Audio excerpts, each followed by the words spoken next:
বিসমিল্লাহির রহমানির রহিম। আসসালামু আলাইকুম, welcome to my channel Sathi Hasan kitchen. তো অনেক দিন পর আবার কেকের একটি ভিডিও নিয়ে আসলাম। তো এই কেকটা আমিও প্রথম ট্রাই করেছি, কখনো আমি এই স্পাইডারম্যান কেক বানাইনি। তো একজন প্রবাসী মেয়ে তার ছেলের জন্য এই কেকটা আমাকে অর্ডার করেছে, তো পিকচারও পাঠিয়েছে। যেন সেম টু সেম এরকম হতে হবে না, আপনার যেভাবে পছন্দ, যেভাবে পারেন আঁকতে সেভাবেই একটা স্পাইডারম্যান কেক আমার বাচ্চাদের জন্য বানিয়ে দিবে। তো আমি রাজি হয়ে গেলাম, কিনা নতুন কিছু ট্রাই করতে কার না ভালো লাগে। যেহেতু আমি এখনও স্পাইডারম্যানের এই ডিজাইন ডেকোরেশনটা এখনও করিনি, তো শুরু করে দিলাম কাজ। তো কেকটা মাশাআল্লাহ খুব ভালো হয়েছে। তো ডেকোরেশন করানোর সময় আমার হাত কাঁপছে, কীভাবে মাকড়সার জালটা করব। তো দেখেই বুঝতে পারছেন, কেউ বাজে কমেন্ট করবেন না। তো আমি সত্যি কথা বললাম, এটা আমার ফার্স্ট স্পাইডারম্যানের ডেকোরেশন। তো ভাবলাম আপনাদের সাথে শেয়ার করি।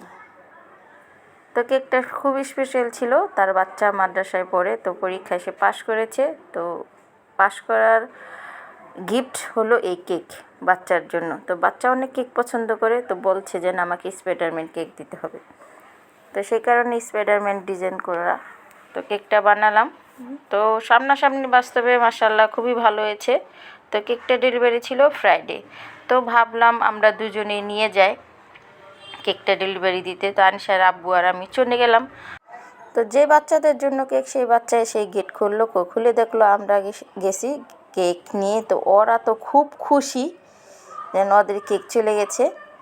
তো যা মাত্র কতক্ষণে কেক দেখবে, কতক্ষণে খাবে। তো এই যে দেখুন ওরা দুজন, তো খুব কিউট দুটি বাচ্চা মাশাআল্লাহ। আল্লাহ ওদের ভালো রাখুক, সুস্থ রাখুক। ওর আব্বু আম্মু থাকে প্রবাসে, ওরা থাকে নানু বাসায়। তো কেক দেখে এত খুশি হয়েছে তা ভাষায় প্রকাশ করা যাবে না। আর অনেক পছন্দ হয়েছে। স্পাইডারম্যান দেখে তো খুব খুশি হয়ে গেছে, নানুকে বলছে নানু দেখো কত সুন্দর। বাচ্চা দুটি অনেক কেক পছন্দ করেছে। তো ওদের পছন্দ হয়েছে, আমার কষ্ট সার্থক। তো বাচ্চা দুটোর নাম কিন্তু মাশাআল্লাহ লোকমান আর আলিমান। তো আজকে আমার ভিডিওটা কেমন হলো অবশ্যই কমেন্ট বক্সে কমেন্ট করে জানাবেন। আজকের জন্য এখান থেকে বিদায় নিচ্ছি। আল্লাহ হাফেজ। Subscribe my channel.